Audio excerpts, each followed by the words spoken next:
Aujourd'hui, il n'y a que 26% des déchets ménagers français qui sont recyclés.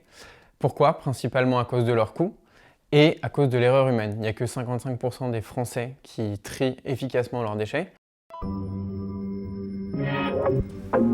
Alors je m'appelle Romain, je suis le cofondateur de Binco, une entreprise qui reconnaît automatiquement les déchets. Binco, c'est avant tout une caméra qui, elle, en fait, reconnaît les QR codes pour les médicaments, les codes barres pour la plupart des denrées alimentaires, mais aussi une intelligence artificielle qui, grâce à la reconnaissance d'image, peut identifier du coup une forme, une texture, une couleur pour pouvoir dire ça c'est une bouteille d'eau de 500 ml et donc voici comment la recycler. Derrière on installe ça dans une poubelle tout simplement qui derrière va broyer le déchet si c'est possible. On peut réduire la taille du déchet jusqu'à 12 fois et derrière le trier dans différents bacs.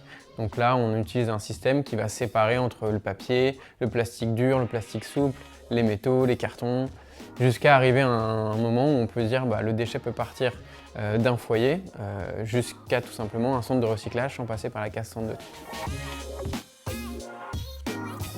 L'idée elle vient de 2017, on était en fait avec mon cofondateur à Milan. On s'est rendu compte qu'en Italie, la gestion des déchets était assez différente. Donc dans chaque foyer, il y avait différents bacs pour trier ces déchets. Nous, globalement, on a juste ordures ménagères et bacs recyclables. Là-bas, ils en ont 6 différents. Mais le problème, c'est qu'il n'y a pas beaucoup plus de camions poubelles qui passent dans la rue. Du coup, les déchets s'entassent en général devant les foyers. Et donc on s'est posé la question s'il y avait des solutions à apporter. Est-ce qu'on pouvait broyer les déchets, est-ce qu'on pouvait les réduire? Du coup, on a commencé à créer Binco dans notre chambre d'étudiants. Et derrière, on s'est entouré d'experts. Donc aujourd'hui, on va travailler avec l'Electrolab, qui est en fait un endroit où on a toute la machinerie pour prototyper notre solution de façon bien plus industrielle et avec différents bureaux d'études qui vont nous permettre tout simplement d'industrialiser notre solution et de pouvoir la monter avant de la produire à grande échelle.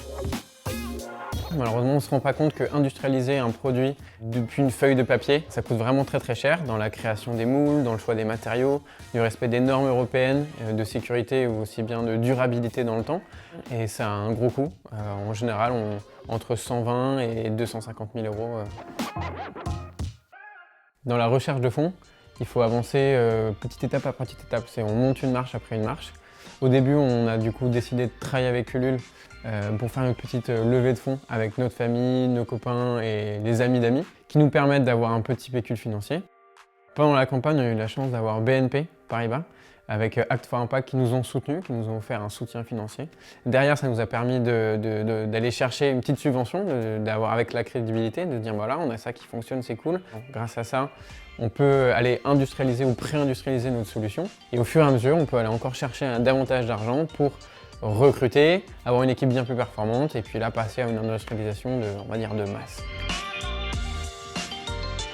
À court terme, nos Binco, on veut les déployer dans la rue tout simplement, travailler avec les collectivités territoriales pour pouvoir installer des gros conteneurs dans la rue. Également dans les entreprises, dans les gros centres où en fait on peut accueillir de nombreux modules. Et on l'espère, ça c'est un petit secret, mais à horizon 2024-2025, pouvoir miniaturiser notre solution pour pouvoir l'installer directement dans les cuisines des particuliers.